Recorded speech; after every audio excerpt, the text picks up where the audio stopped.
Φαντάσου να είσαι ένα 14χρονο κορίτσι που πίστεψε λάθος ανθρώπους, που είδες 5 μαύρα κεριά να ανάβουν πάνω σε μια ζωγραφισμένη πεντάλφα και νόμιζες πως όλο αυτό ήταν απλώς ένα παιχνίδι.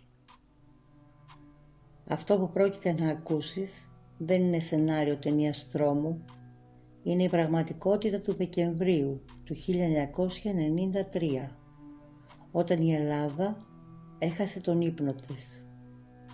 Αυτή είναι η ιστορία της σατανικής τριάδος της Παλίνης και το μακάβριο έργο τους ξεκινά ακριβώς εδώ.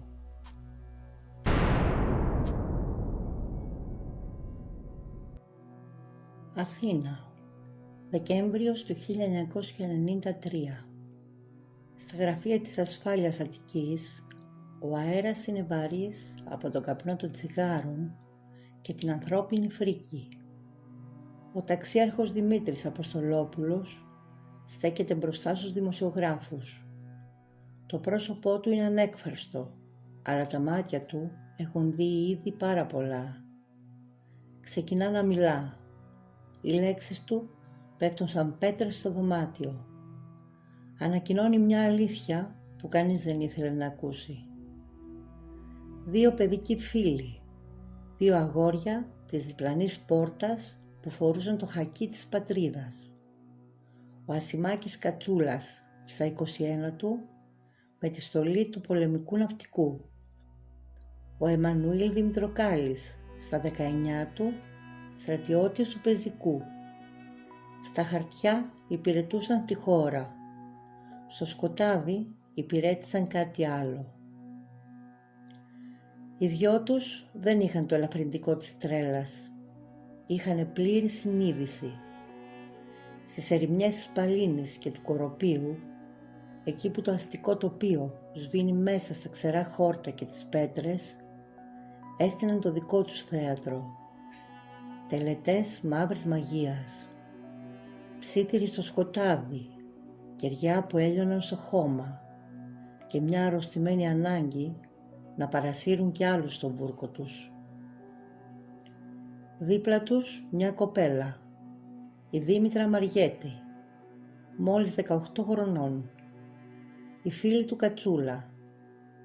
Τα χέρια της δεν κράτησαν το μαχαίρι, αλλά τα μάτια της κοίταζαν. Η αστυνομία της φοράει χειροπέδες για συνέργεια. Στο ανακριτικό γραφείο οι 2 νεαροί δεν κλαίνε, δεν ζητούν έλεος, ανοίγουν το στόμα τους και ομολογούν.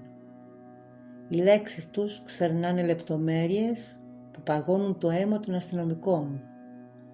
Μια ανατριχιαστική παρέλαση από πράξεις που δεν χωράει ο ανθρώπινος νους. Το κακό είχε πλέον ονοματεπώνυμο και φορούσε στρατιωτικά άρβιλα. 7 Αυγούστου 1992. Το πρώτο έγκλημα. Με το πρόσχημα της λευκής μαγείας, ο Ασημάκης Κατσούλας και ο Εμμανουήλ Δημητροκάλης οδηγούν τη 14χρονη Θεοδόρα Σιροπούλου στη θέση Σέση στο Κοροπή. Εκεί το σκηνικό αλλάζει. Τη γδίνουν, της κλέβουν τα κοσμήματα. Ένα ξύλο κατεβαίνει με δύναμη στο κεφάλι της. Μετά τα χέρια του σφίγγουν το λαιμό της μέχρι το στραγγαλισμό. Ο Κατσούλας βιάζει το νεκρό σώμα. Αμέσως μετά οι 2 τους περιλούζουν την έφηβη με βενζίνη. Ανάβουν σπίρτο. Το σώμα καίγεται και οι φλόγες ξεφεύγουν, προκαλώντας πυρκαγιά στο δάσος του ημιτού. Μεγάλη Τετάρτη, Απρίλιος του 1993. Το δεύτερο αποτρόπαιο έγκλημα. Η Γαριφαλιά Γιούργα, 28 ετών, μητέρα 2 παιδιών και καμαριέρα στο ξενοδοχείο Μεγάλη Βρετανία, επιστρέφει στο σπίτι της στα γλυκά νερά. Οι δράστες τη συναντούν τυχαία στο δρόμο της. Οι δύο δράστες παρουσιάζονται ως αστυνομικοί. Με αυτό το πρόσχημα επιβεβάζουν τη γαριφαλιά στο αυτοκίνητο του Κατσούλα. Την οδηγούν σε ένα ερημικό σημείο στο Κοροπή. Εκεί η παγίδα κλείνει. Της περνούν χειροπέδες στα χέρια. Τη γδίνουν και τη βιάζουν. Το τέλος γράφεται με απόλυτο κινησμό. Ο Κατσούλας παίρνει μια πέτρα και της πολτοποιεί το κεφάλι. Στόχος του να μην αναγνωρίζεται το πρόσωπό της. Αυτό το χτύπημα πέφτει αυλαία στο μακάβριο έργο της Σατανικής Τριάδος. Μια αυλαία που δίνει το έναυσμα για ένα πρωτοφανή δικαστικό μαραθώνιο. Μετά και την φρικτή δολοφονία στο Κοροπή, τα φώτα της δημοσιότητας πέφτουν πάνω στους πρωταγωνιστές του τρόμου. Η κοινή γνώμη παγώνει, προσπαθώντας να καταλάβει ποιοι κρύβονται πίσω από τις μάσκες. Το προφίλ των τριών νεαρών σατανιστών αρχίζει να ξεκαθαρίζει, αποκαλύπτοντας το πραγματικό πρόσωπο της Σατανικής Τριάδος. Ο πρώτος από τους κατηγορούμενους, Ασημάκης Κατσούλας, ήταν γεννημένος στις 27 Μαΐου του 1972. Ένα παιδί από μέση αστική οικογένεια που μέχρι τη σύλληψή του έμενε στην περιοχή της Κάντσας. Οι εμπειρογνώμονες κοιτάζουν το παρελθόν του και βλέπουν τα σημάδια από το 1989. Ήταν μόλις 17 ετών. Είχε ήδη ανεπτυγμένες νοητικές ικανότητες, επιβλητική εμφάνιση και ένα πνεύμα γεμάτο ανησυχία. Όταν μιλούσε στους συνομήλικους του, ήξερε πώς να γίνεται ιδιαίτερα πιστικός. Στα αυτιά του έπεσαν οι σκληροί ήχοι της heavy metal μουσικής. Ήταν αυτοί οι ήχοι που σύμφωνα με τους ειδικούς του ενεργοποίησαν το ενδιαφέρον για τα βιβλία αποκρυφιστικού περιεχομένου. Το διάβασμα στο σκοτάδι είχε ήδη ξεκινήσει. Για τους γονείς του, ο Κατσούλας ήταν απλώς ένα ήσυχο παιδί. Στις καταθέσεις τους περιγράφουν ένα αγόρι που έμενε συχνά κλεισμένο μέσα για να διαβάσει. Ένα παιδί που δεν ξόδευε σχεδόν ποτέ χρήματα. Όμως η βιτρίνα έσπασε στα 18 του χρόνια. Αναλωνόταν συχνά σε ακραίες συμπεριφορές. Η οικογένεια πίστεψε πως φταίνε οι εφηβικές ανησυχίες. Μετά το 1990, ο Κατσούλας χάνει σιγά σιγά επαφή μαζί τους. Αποξενώνεται ολοκληρωτικά. Οι πράξεις του παραμένουν ένα απόλυτο μυστικό για το σπίτι του, μέχρι τη σύλληψή του το 1993. Στην ιστορία αυτή, ο 21χρονος θεωρείται ο εγκέφαλος της Τριάδος. Οι συγκατηγορούμενοι του τον σκιαγραφούν ως μια αυταρχική προσωπικότητα. Έναν άνθρωπο που ήξερε πώς να παίρνει αυτό που θέλει. Έναν άνθρωπο που μπορούσε να ελέγχει πλήρως τη βούλησή τους. Ο Εμμανουήλ Δημητροκάλης από την άλλη πλευρά εκπροσωπούσε τέλεια το προφίλ του ιδανικού εφήβου. Συμμαθητές και φίλοι τον χαρακτήριζαν ως ένα παιδί χαμηλών τόνων. Ήταν πολύ καλός μαθητής, συναισθαλμένος και ευγενικός άνθρωπος. Γεννημένος στην Αθήνα στις 9 Απριλίου του 1974, προερχόταν κι αυτός από αστική οικογένεια. Έμενε στην Παλίνη και δεν γνώριζε το Κατσούλα πριν μοιηθεί στο σατανισμό. Επιβεβαιωμένες πληροφορίες θέλουν το Δημητροκάλη να διατηρεί σχέση 2 χρόνων με τη Δήμητρα Μαριέτη, πριν εκείνη τον εγκαταλείψει για χάρη του Κατσούλα. Ο Ασημάκης Κατσούλας περιγράφει την μοίηση της Δήμητρας Μαριέτη, η οποία περιλάμβανε μια τελετουργία με μαύρο πανί, πεντάλφα και αναμένα μαύρα κεριά στο δάπεδο. Η Μαριέτη γυμνή στο κέντρο της τελετής μοιήθηκε μέσω της ανάγνωσης αποσπασμάτων από των νεκρονομικών και μιας λίμας που τοποθετήθηκε στο κεφάλι της, ακολουθούμενη από το φιλί και τον ντύσιμό της. Εδώ αξίζει να σημειωθεί ότι η μοίηση του Δημητροκάλη δεν γίνεται σε κλειστό δωμάτιο, γίνεται έξω, σε μια ερημική περιοχή του ημιτού. Οι τελετές που διοργανώνουν αρχίζουν να αποκτούν κοινό. Στο σημείο παρευρίσκονται και άλλα παιδιά. Οι περισσότεροι από αυτούς είναι μαθητές λυκείου. Η Δήμητρα Μαριέτη καταγόταν από μεσοαστική οικογένεια και κατοικούσε επίσης στην Παλίνη. Το επίπεδο της μόρφωσής της ήταν χαμηλό. Παρά το νεαρό της ηλικίας της, η εξωτερική της εμφάνιση την έκανε αρκετά περιζήτητη ανάμεσα στους συνομιλίκους της. Γεννήθηκε το 1977 και γνώριζε το Κατσούλα από πολύ μικρή ηλικία. Πίσω από τη βιτρίνα της σατανικής τριάδος, η καθημερινότητά της είχε τη δική της λάμψη. Δούλευε ως κομμότρια στα γνωστά κομμωτήρια του Νικόλα. Ήταν η εποχή που η κρατική τηλεόραση δεν είχε δικές της κομμότριες και η μόδα των μαλλιών κρινόταν στα πλατό. Ο εργοδότης της την έπαιρνε μαζί του στις εκπομπές Συνατάσεις Ράγιου και της Ρούλας Κορομιλά για να παρουσιάζουν χτενίσματα.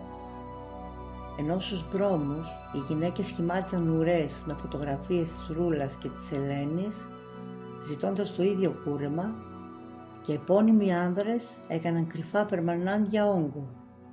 Η νεαρή κομμότρια κινούνταν ανάμεσα στα φώτα της τηλεόρασης και στο απόλυτο σκοτάδι των τελετών. Χρόνια μετά, τον Μάρτιο του 2013, ο κομμωτής Νικόλας θα θυμόταν σε εκπομπή εκείνο το κορίτσι που έφτιαχνε μαλλιά λίγο πριν η ζωή της συνδεθεί με το αίμα. Μετά τον πρώτο φόνο, η αστυνομία ξεκινά έρευνες. Η οικογένεια της Δώρας Σιροπούλου αρνείται να μείνει με σταυρωμένα χέρια. Κινητοποιεί ιδιωτικά ένα φιλικό της πρόσωπο, έναν πρώην αξιωματικό του τμήματος ανθρωποκτονιών. Ο έμπειρος άντρας φτάνει στα κεντρικά πρόσωπα νωρίτερα από την επίσημη αστυνομία. Το κλειδί βρίσκεται στα λόγια του ιδιοκτήτη της καφετέριας, του σημείου όπου χάθηκαν για πάντα τα ίχνη του 14χρονου κοριτσιού. Όμως η τελική λύση έρχεται από εκεί που κανείς δεν το περιμένει, από τον ίδιο τον Δημητροκάλη. 2 ημέρες πριν από τα Χριστούγεννα του 1993, ο νεαρός είναι κυριευμένος από τύψεις. Το βάρος είναι ασήκωτο. Η πίεση γίνεται ακόμα μεγαλύτερη όταν καταλαβαίνει το επόμενο βήμα του αρχηγού. Ο Κατσούλας έχει βάλει πλέον στο στόχαστρό του ένα συγγενικό πρόσωπο του ίδιου του Δημητροκάλη. Ο φόβος και οι ενοχές τον λυγίζουν. Πηγαίνει και εξομολογείται τα πάντα σε έναν ιερέα. Το ρολόι πλέον μετράει αντίστροφα. Μόλις την επόμενη μέρα, στις 28 Δεκεμβρίου, ο Δημητροκάλης περνάει το κατόφλι των αρχών. Παρουσιάζεται αυτοβούλος. Ανοίγει το στόμα του και αποκαλύπτει όλο το μακάβριο μυστικό της Παλίνης. Παραμονή πρωτοχρονιάς του 1994. Ήρθε η ώρα για τις απολογίες τους. Ο Ασημάκης Κατσούλας μένει μέσα στο ανακριτικό γραφείο για 6 ολόκληρες ώρες. Προσπαθεί να σπάσει την εικόνα του αρχηγού. Διαψεύδει τους συγκατηγορούμενους του που τον δείχνουν ως τον εγκέφαλο της συμμορίας. Ισχυρίζεται πως ο ίδιος απλά εκτελούσε εντολές. Για να ελαφρύνει τη θέση του, δίνει στον ανακριτή 5 επιπλέον ονόματα. Το κύκλωμα των σατανιστών μεγαλώνει. Ο Εμμανουήλ Δημητροκάλης παίρνει τη σειρά του μπροστά στον ανακριτή. Η γραμμή του είναι ξεκάθαρη. Δηλώνει θύμα του Κατσούλα. Ισχυρίζεται πως λυγίζει κάτω από την έντονη ψυχολογική πίεση που του ασκούσε ο παιδικός του φίλος. Ο Δημητροκάλης ομολογεί την ενοχή του για το πρώτο έγκλημα, τη δολοφονία της 14χρονης Θεοδόρας Σιροπούλου. Μιλώντας στους δημοσιογράφους, δηλώνει μετανιωμένος για τις πράξεις του.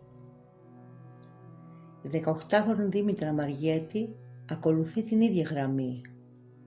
Ο συνήγορός της, Αλέξης Κούγιας, τη χαρακτηρίζει ως το τρίτο μεγάλο θύμα της υπόθεσης μετά τις δύο δολοφονημένες γυναίκες. Η ίδια υποστηρίζει πως έπεσε θύμα ψυχολογικού εξαναγκασμού από τον Κατσούλα. Ανακριτής και εισαγγελέας αποφασίζουν ομόφωνα. Οι τρεις τους κρίνονται προφυλακιστέοι. Το σκεπτικό είναι σκληρό.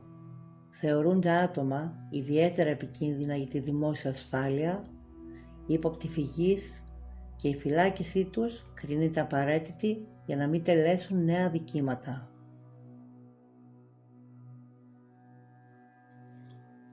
Μετά τη φυλάκιση των τριών, η πόρτα κλείνει. Ο Ασημάκης Κατσούλας και ο Εμμανουήλ Δημητροκάλης οδηγούνται στις φυλακές Κορυδαλλού. Εκεί ο νόμος της φυλακής είναι έτοιμος να τους υποδεχτεί. Όταν περνούν το κατόφλι, όλοι οι κρατούμενοι θέλουν να πέσουν πάνω τους και να τους φάνε. Μέσα σε αυτό το κελί, ο πατέρας Μάρκος τους επισκέπτεται. Θέλει να τους γνωρίσει από κοντά, να μιλήσει μαζί τους. Πρώτα συναντά τον Δημητροκάλη. Ο Μανώλης από μικρό παιδί πίστευε πάρα πολύ στο Θεό. Όμως ο δρόμος του στράβωσε. Έμπλεξε με κακές παρέες. Τον παρέσυραν.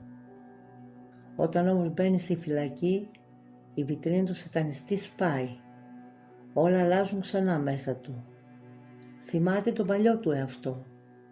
Ζητάει συνεχώς να εξομολογηθεί. Το πηγαίνει μάλιστα και ένα βήμα παρακάτω. Παρακινεί και τους υπόλοιπους κρατουμένους να πάνε στον πατέρα Μάρκο. Χρόνια μετά, ο ιερέας θα θυμάται αυτή την κουβέντα. Μια κουβέντα για το παιδί που πίστευε στο Θεό πριν γνωρίσει το σκοτάδι. Μετά τον Δημητροκάλη έρχεται η ώρα για τον αρχηγό, τον τελετάρχη της σατανικής ομάδας, τον Ασημάκη Κατσούλα. Ο ιερέας αποκαλύπτει πως ήταν ιδιαίτερα διστακτικός πριν το συναντήσει. Ο φόβος γύρω από το όνομα του Κατσούλα ήταν μεγάλος. Ο πατέρας Μάρκος πηγαίνει πρώτα στο ψυχολόγο που παρακολουθούσε τον 21χρονο μέσα στη φυλακή και το ρωτάει πως πρέπει να τον αντιμετωπίσει. Η απάντηση του γιατρού κλείνει μέσα της όλο το σκοτάδι της υπόθεσης. Ο ίδιος ο ψυχολόγος του εξομολογείται πως κάθε φορά που είναι να μπει στο κελί του Κατσούλα, κάνει πρώτα την προσευχή του. Τελικά, το σκοτάδι δεν εμπόδισε την επικοινωνία τους. Ο πατέρας Μάρκος αποκαλύπτει πως η επαφή του με τον Ασημάκη Κατσούλα ήταν άριστη. Πίσω από τα κάγκελα, ο αρχηγός παρέμενε ένα πολύ ερευνητικό και έξυπνο παιδί. Όταν ζητάει βιβλία, ο ιερέας αποφασίζει να μην του δώσει κάτι απλό. Επιλέγει τις εξομολογήσεις του Αγίου Αυγουστίνου. Ένα έργο πιο φιλοσοφικό από τα συνηθισμένα θρησκευτικά κείμενα. Η κίνηση αποδεικνύεται σωστή. Στον Κατσούλα αρέσει πολύ. Τα χρόνια περνούν, αλλά οι δεσμοί δεν σπάνε τελείως. Ο πατέρας Μάρκος διατηρεί ακόμα και σήμερα επαφές μαζί τους, έστω και αραιές. Στα μάτια του πρόκειται για παιδιά που απλώς είχαν παρασυρθεί. Όμως η ιστορία κρύβει και μια άλλη λεπτομέρεια.